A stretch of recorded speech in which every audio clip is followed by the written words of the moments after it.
પોરબંદર જિલ્લા કલેક્ટરને સહકાર ભારતી ગુજરાતની જે સંસ્થા જે છે તે પોરબંદર જિલ્લાના જે હોદ્દેદારો છે તેઓ દ્વારા જે એક આવેદનપત્ર છે તે જિલ્લા કલેક્ટરને પાઠવવામાં આવ્યું હતું.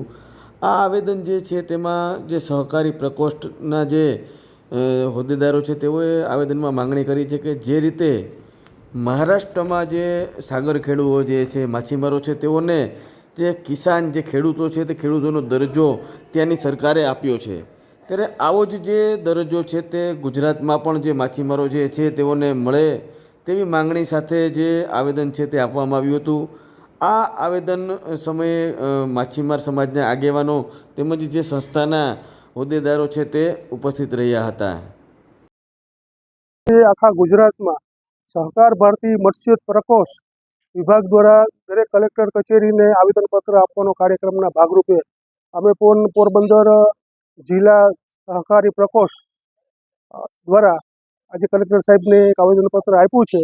વિષય એ છે કે માછીમારોની વર્ષોથી માંગણી હતી કે માછીમારોને કિસાનની શ્રેણીમાં ગણવા જોઈએ. જે જમીની ખેડૂતોને જે પ્રકારના લાભો મળે છે એનાથી માછીમાર સમાજ વંચિત છે.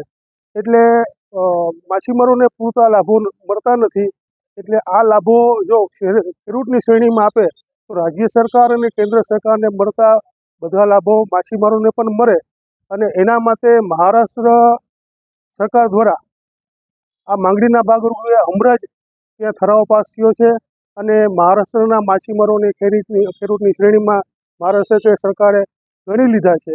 અને એ પરિપત્ર પણ અમે કલેક્ટર સાહેબને આપ્યો તો ગુજરાતના માછીમારોને પણ ખેડૂતની શ્રેણીમાં ગણવા અને ટ્રેડિશનલ ફિશરમેનો જે છે એને ખરેખર લાભ મળે. જે પરંપરાગત માછીમારો જે છે એને કોઈ પ્રકારના લાભો પૂરતા પ્રમાણમાં મળતા નથી.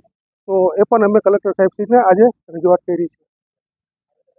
ખેડૂતને જે લાભો મળે છે કેન્દ્ર સરકારમાં અલગ પ્રકારની કૃષિ મંત્રાલય છે એના વિશેષ લાભો છે. માછીમારો કરતાં અનેક લાભો છે.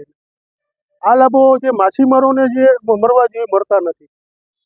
જે કૃષિ લોન છે, બાકી જે કંઈ સાધનો સહાય છે, લેન્ડ માટે કોઈ પ્રોસિજર છે, તો એમાં માછીમારોને પ્રોસેસિંગ પ્લાનો બનાવવો હોય, કોઈ ઝીંગા ફાર્મિંગ બનાવવો હોય તો માછીમારોને ખૂબ મુશ્કેલી થાય છે. તો ખેડૂતોને જે પ્રમાણે વિશેષ લાભો છે એ આ શ્રેણીમાં જો માછીમારો આવશે તો એમને વિશેષ લાભો મળતા થશે.